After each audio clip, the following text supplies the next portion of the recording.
ನೋಡಿ ಮನೆ ಎಷ್ಟು ಬ್ಯೂಟಿಫುಲ್ ಆಗಿದೆ. ಈ ದೇವಸ್ಥಾನ ನಿರ್ಮಾಣ ಮಾಡಿರೋದು ಅರ್ಜುನ. ಕಾಂಪೌಂಡ್ ಎಲ್ಲ ಸೇಮ್ ಅಲ್ಲಿ ತರನೇ ಇದೆ. ಸೇಮ್ ಅಲ್ಲಿ ಮಹಿಷಿ ರಿವರ್ ಬೀಚ್ ಹೆಂಗಿತ್ತು ಅದೇ ತರ ಇದು ಕ್ಲೀನ್ ಇದೆ. ಹ್ಯಾಂಗಿಂಗ್ ಬ್ರಿಡ್ಜ್ ಇದೆಯಲ್ಲ ಎಲ್ಲಿರೋದು? ಮಾಲತಿ ಹ್ಯಾಂಗಿಂಗ್ ಬ್ರಿಡ್ಜ್ ಇದು. ಓಡ್ ಸಾರಿ ಕಾನ್ಫಿಡೆನ್ಸ್ ಇರ್ಬೇಕಷ್ಟೆ. ಫ್ಯೂಚರ್ ಪ್ಲಾನ್ ಏನಾದರೂ ಇದ್ರೆ ನೋಡೋಣ, ಮಠ ಗಿಟ ಸೇರೋಣ ಅಂತ ಕರ್ಕೊಂಡ್ಬಂದೆ ನಮ್ಮ ಅಶೋಕ. ಭೀಮನ ಕಟ್ಟೆ ಆರ್ ಭೀಮ ಸೇತು ಎರಡೆರಡು ನೇಮ್ ಇದೆ.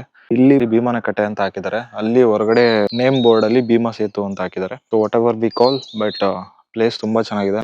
ಮಲ್ನಾಡ್ ಸ್ಟೈಲ್ ತೊಟ್ಟಿ ಮನೆ ಎಲ್ಲ ಇರುತ್ತಲ್ಲ ಆ ತರ ತುಂಬಾ ಚೆನ್ನಾಗಿ ಆರ್ಕಿಟೆಕ್ಚರ್ ಮಾಡಿದ್ದಾರೆ. ನೋಡಿ ಮನೆ ಎಷ್ಟು ಬ್ಯೂಟಿಫುಲ್ ಆಗಿದೆ. ಫಸ್ಟ್ ಒಳಗೆ ನಾವು ಹೋಗ್ತೀವಿ, ವಿಡಿಯೋ ಮಾಡ್ಬೋದಾ ಅಂತ ಫಸ್ಟ್ ಕೇಳ್ತೀವಿ. ಮಠ ಗಿಟ ಎಲ್ಲ ಗೊತ್ತಲ್ಲ, ಸ್ವಲ್ಪ ಸ್ಟ್ರಿಕ್ಟ್ ಇರ್ತಾರೆ. ಕೇಳ್ಬಿಟ್ಟು ಆಮೇಲೆ ವಿಡಿಯೋ ಮಾಡೋಣ. Let's go.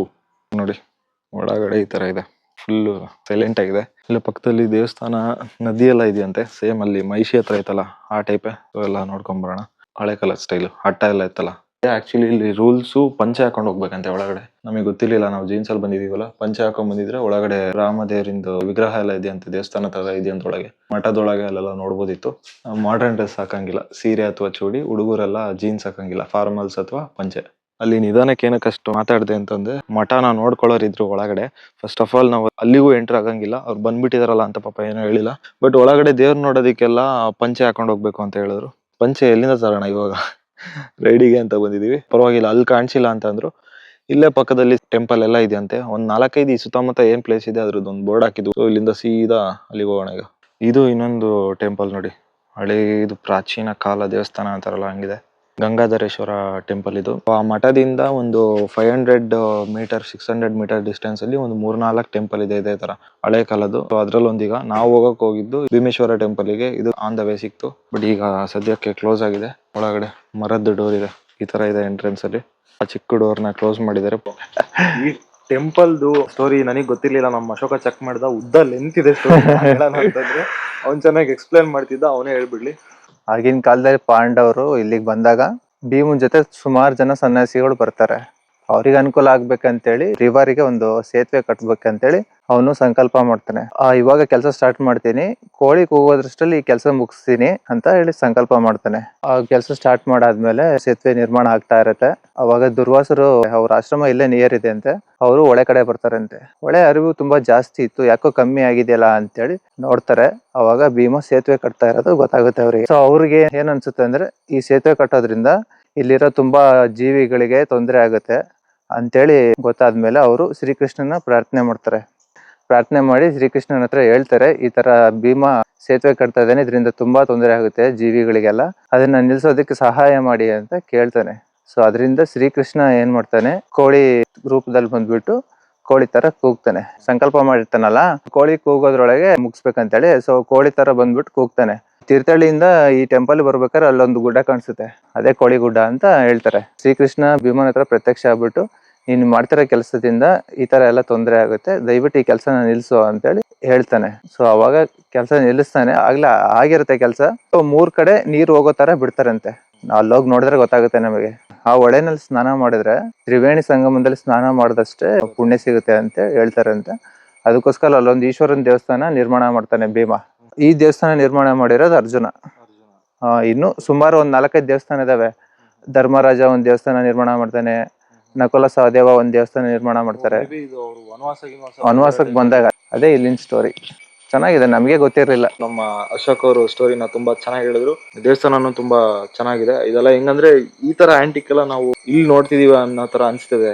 ಅನ್ಎಕ್ಸ್ಪೆಕ್ಟೆಡ್ ಇದು, ಅಂದ್ರೆ ತುಂಬಾ ರೇರಲ್ಲಿ ರೇರೆಸ್ಟ್. ಈ ತರ ಎಲ್ಲ ಒಂದು ಬ್ಯಾಕ್ ಸ್ಟೋರಿ ಇದೆ. ಪಾಂಡವರೆಲ್ಲ ಬಂದು ಈ ದೇವಸ್ಥಾನ ಕಟ್ಟಿರೋದು, ಇಷ್ಟೊಂದು ಹಿಸ್ಟ್ರಿ ಇದೆ ಅನ್ನೋದು ಗೊತ್ತಿರ್ಲಿಲ್ಲ.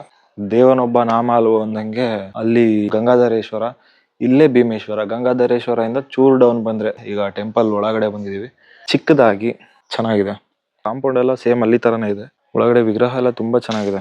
ಗುಳಿ ಶಂಕರದಲ್ಲಿ ಇದೆಯಲ್ಲ ಆ ತರ ಇತ್ತು ವಿಗ್ರಹ ಒಳಗಡೆ. ವಿಡಿಯೋದಲ್ಲಿ ತೋರಿಸಬಹುದೋ ಎಲ್ಲೋ ಗೊತ್ತಿಲ್ಲ, ಅದಕ್ಕೆ ತೋರಿಸಿಲ್ಲ. ಸೊ ಟೆಂಪಲ್ ಇಂದ ಆಚೆ ನೋಡಿದ್ರೆ ನಿಮಗೆ ಈ ತರ ವ್ಯೂ ಇದೆ ನೋಡಿ. ಅಲ್ಲೇ ನದಿ ಹರಿತಿದೆ. ನಮ್ಮ ಅಶೋಕ ಹೇಳ್ದಂಗೆ ಭೀಮ ಕಟ್ಸಿರೋ ಟೆಂಪಲ್ ಇದು. ಅಲ್ಲಿ ಒಂದು ಆರ್ಚ್ ಕಾಣಿಸ್ತಿದೆಯಲ್ಲ, ಅದೇ ಆರ್ಚ್ ಅಲ್ಲಿ ಭೀಮೇಶ್ವರ ಟೆಂಪಲ್ ಅಂತ ಬರ್ದಿದ್ದಾರೆ. ದೇವಸ್ಥಾನದ ಸುತ್ತಲೂ ಈ ತರ ಇದೆ ನೋಡಿ. ಯಾವುದೋ ಒಂದು ಫ್ಯಾಮಿಲಿ ಬಂದಿದ್ದಾರೆ ಬಸ್ಸಲ್ಲಿ. ಸೊ ನಮ್ಮ ರಾಕೆಟ್ ಇಲ್ಲಿ ನಿಂತಿದೆ. ಶಿವಂದು ಒಂದು ವಿಗ್ರಹ ಇಟ್ಬಿಟ್ಟು ಒಂದು ಚಿಕ್ಕದಾಗಿ ಮಂಟಪ ತರ ಮಾಡಿದ್ದಾರೆ. ಅಲ್ಲಿ ಮಂಟಪ, ಇಲ್ಲಿ ನದಿ, ಇಲ್ಲಿ ದೇವಸ್ಥಾನ. ಇಲ್ಲಿ ಸುತ್ತಮುತ್ತ ಪೂರ್ತಿ ಪಾರ್ಕಿಂಗ್ ಇದೆ. ಸೇಮ್ ಅಲ್ಲಿ ಮಹಿಷಿ ರಿವರ್ ಬೀಚ್ ಹೆಂಗಿತ್ತು ಅದೇ ತರ ಇದು ಕ್ಲೀನ್ ಇದೆ. ಆಟಾಡಕ್ ಬಿಡ್ತಾರೆ ಇಲ್ಲಲ್ಲ. ಒಬ್ರು ಹೋಮ್ ಗಾರ್ಡ್ ನ ಬಿಟ್ಟಿದ್ದಾರೆ. ಅವ್ರು ಯಾರಾದ್ರೂ ನೀರಲ್ಲಿ ಸ್ವಲ್ಪ ಅಷ್ಟು ದೂರ ಹೋದ್ರೆ ಗೀಜಲ್ ಹಾಕಿ ಕರಿತಿದ್ದಾರೆ. ಈಗ ಇನ್ನೊಂದು ಹ್ಯಾಂಗಿಂಗ್ ಬ್ರಿಡ್ಜ್ ಇದೆ. ಇಲ್ಲಿಂದ ಸೀದಾ ಆ ಹ್ಯಾಂಗಿಂಗ್ ಬ್ರಿಡ್ಜ್ ಹತ್ರ ಹೋಗಿ ಮತ್ತೆ ಏನಾದ್ರು ಅಕ್ಕಪಕ್ಕ ಈಗ ಭೀಮಾ ಕಟ್ಟಿರೋದು, ಅರ್ಜುನ ಕಟ್ಟಿರೋದು ದೇವಸ್ಥಾನ ಸಿಕ್ತು, ಧರ್ಮರಾಯ, ನಕುಲ ಸಹದೇವ ಅವ್ರು ಕಟ್ಟಿರೋದು ಏನಾದ್ರು ಸಿಕ್ಕರೆ ನೋಡೋಣ. ಹೋಗಲ್ಲ ಇಲ್ಲಿದೆಯಲ್ಲ, ಯಾರಿಗಾರು ಕೇಳ್ಬೇಕು ಕಣೋ. ಕೇಳೋಣ, ಕೇಳೋರಿಗೆ. ಸರ್ ಇಲ್ಲಿ ಹ್ಯಾಂಗಿಂಗ್ ಬ್ರಿಡ್ಜ್ ಇದೆಯಲ್ಲ, ಎಲ್ಲಿರೋದು? ರೈಟಿಗೆ ಹೋಗ್ಬೇಕಾ? Okay sir. ಹಾಂ okay sir, thank you.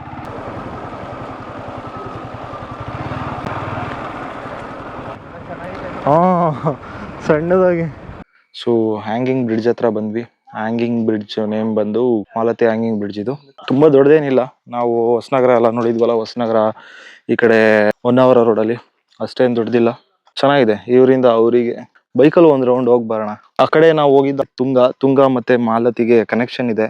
ಬರೋದಿಕ್ಕೆ Google map ಅಲ್ಲೆಲ್ಲ ಎಕ್ಸಾಕ್ಟ್ ರೂಟ್ ಏನ್ ತೋರಿಸೋದಿಲ್ಲ. ನಾವೇ ಸ್ವಲ್ಪ ಮುಂದೆ ರೋಡ್ ನೋಡ್ಕೊಂಡು ಅಕ್ಕಪಕ್ಕ ಅಲ್ಲಿ ಯಾರಿಗಾದ್ರೂ ಕೇಳ್ಕೊಂಡು ಬರಬೇಕು.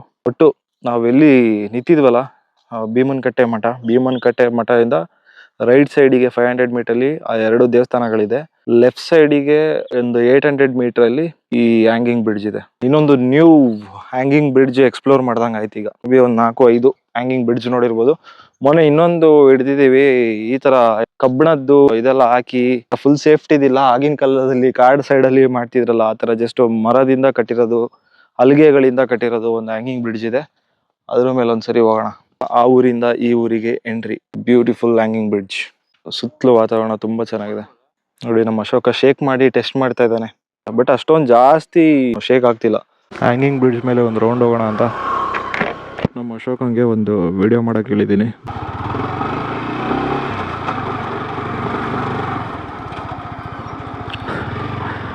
ಅದು ನಮ್ಮ ಅಶೋಕನ್ನು ಕೂರಿಸ್ಕೊಂಡು ಹೋಗ್ತಾ ಇದ್ದೀನಿ. ಏನು ಭಯ ಏನು ಅನ್ಸಲ್ಲ, ಓಡ್ಸೋರಿ ಕಾನ್ಫಿಡೆನ್ಸ್ ಇರಬೇಕಷ್ಟೇ. ಇಲ್ಲೇನು ರೋದನೆ ಅಂದರೆ ಒಂದು ತಿರುಗ್ಸೋಕ್ಕೂ ಒಂದು ಅಲ್ಲಾಡೋಕ್ಕೂ ಜಾಗ ಇಲ್ಲ. ಒಂದೇ ವೆಹಿಕಲ್ ಬರಬೇಕು, ಅವ್ರು ಹೋಗೋವ್ರಿಗೂ ನಾವು ಕಾದು ಹೋಗಬೇಕು.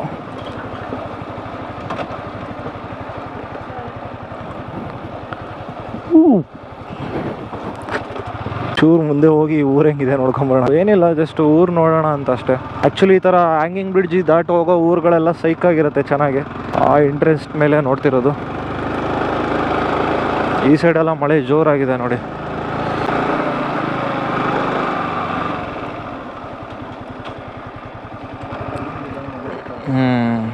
ಕೆಳಗಿನ ಊರು ಥರನೇ ಇಲ್ಲೂ ಹೈಟಲ್ಲಿ ಮನೆಗಳಿದೆ. ಈಗ ಟೈಮ್ ಇಲ್ಲ ನಮ್ಮ ಹತ್ರ, ನೆಕ್ಸ್ಟ್ ಟೈಮ್ ಬರೋಣ, ಗೊತ್ತಾಯ್ತಲ್ಲ.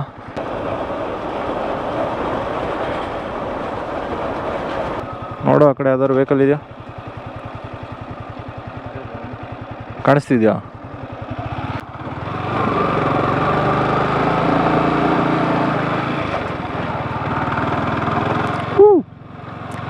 ಗುಡ್ ಎಕ್ಸ್ಪೀರಿಯನ್ಸ್, ಚೆನ್ನಾಗಿದೆ ಫೀಲ್. ಇದು ಒಂಥರ ಏನೋ ಕಬ್ಬಿಣದ ಹಲಿಗೆಗಳು ತರಿ ಇದೆಯಲ್ಲ, ಒಂಥರ ಗ್ರಿಪ್ ಹಿಡ್ಕೊಳ್ಳುತ್ತೆ ಟೈರೇ ಕರೆಕ್ಟಾಗಿ.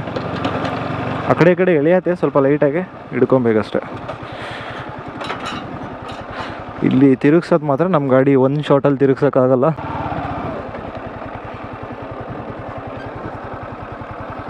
ಸ್ಪ್ಲೆಂಡರ್ ಒಂದು ಕರೆಕ್ಟಾಗಿದೆ. ಇದೆಲ್ಲ ಸ್ವಲ್ಪ ಹಿಂದ್ಗಡೆ ಟೈಲ್ ಉದ್ದ ಬರುತ್ತಲ್ಲ,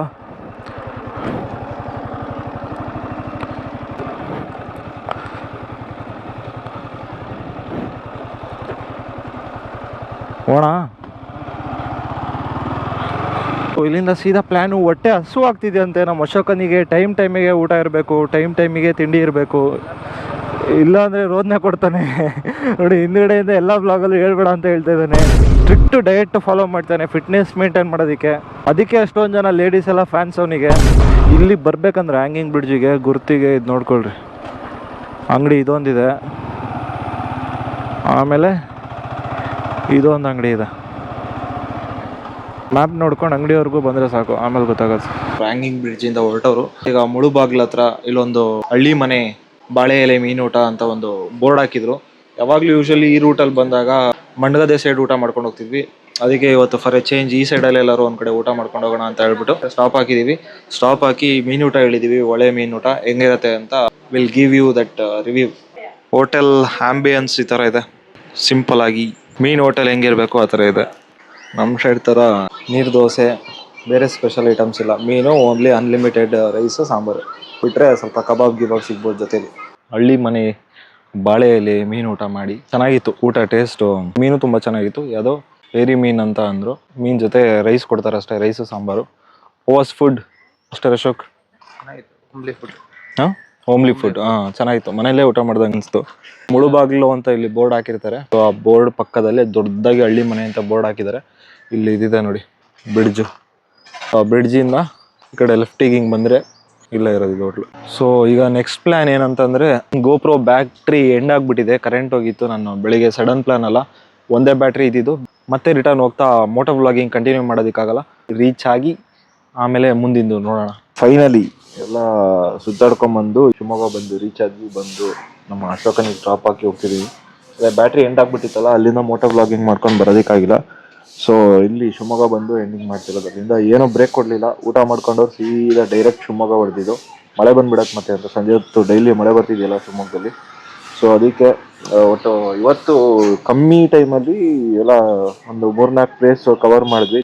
ಸೊ ಐ ಹೋಪ್ ಈ ವ್ಲಾಗ್ ಚೆನ್ನಾಗಿ ಬಂದಿದೆ ಅಂತ ಅನ್ಕೊತೀನಿ. ಸೊ ಮತ್ತೆ ಸಿಗೋಣ ನೆಕ್ಸ್ಟ್ ವ್ಲಾಗಲ್ಲಿ. ಅಲ್ಲಿವರೆಗೂ ಟೇಕ್ ಕೇರ್, ಬಾಯ್.